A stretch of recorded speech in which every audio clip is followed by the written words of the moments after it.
As we kick off 2026, the beauty world is hitting refresh and some once hyped trends are officially being left behind. From overfilled faces and aggressive treatments to a new focus on skin health, longevity and smarter science. The new year is all about working with your skin, not against it. OK, so what's out, what's in and what should you actually be paying attention to this year?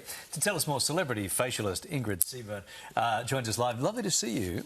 We're going to start with the beauty trends that, you know, people are saying, oh, that's so last year. Fillers and that thing called pillow face, that look. Pillow face, yeah. Well, the idea of fillers, like fillers aren't really going anywhere. Like, you know, I'm all for injectables. Like they are a part of, you know, your choice of what you do with your skin.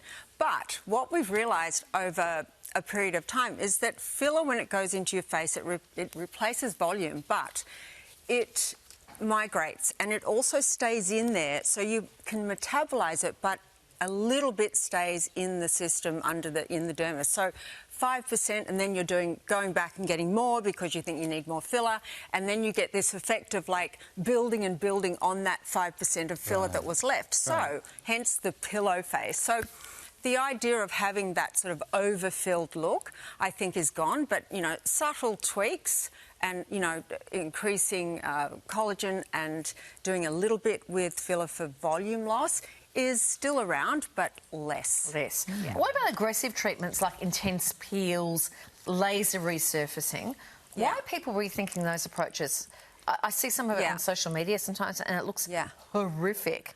Like, I think it's scary. It can be scary. The laser and chemical peels, again, have been around for a long time and they are aggressive. The idea is that you're essentially, with intense heat, either ablating or resurfacing the skin, and there is a place for it, but the problem is that people were doing too much. So when you do too much aggressive treatment to your skin, you're then damaging the barrier. We never used to talk about damage to the barrier. So now that we've gone through all the craziness of being laser obsessed, we are now, you know, having to repair the damage that we've done from doing too much. Okay. Yeah. It's not out altogether. Right. So all these treatments, of course, have risks, right? Yes. What do we need to know before racing in? And I'm asking for myself.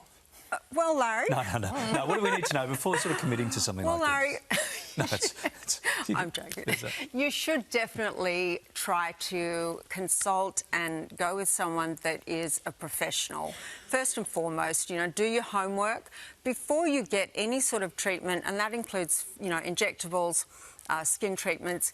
Make sure that you go to someone that has a reputable, you know, qualification. Looking ahead, what should we be focusing on in 2026? What's in, if you like? What's in? So one of the shifts that we see now is where actually it's connected to the idea of repairing your barrier, like we talked about with lasers. So we're now looking at our skin in a more holistic way. So the science is great, so we're not shying away from actives that change the way that our skin functions, but what we are doing is taking a more holistic approach and making sure that we have a balanced skincare routine with treatments, that we're not overdoing aggressive treatments, that we're really focusing on feeding and nourishing the skin and doing things that are going to build the skin health, and part of that is, you know, the barrier. So including sort of a holistic approach with talking about gut issues, you know, the microbiome, it all has an effect on the skin.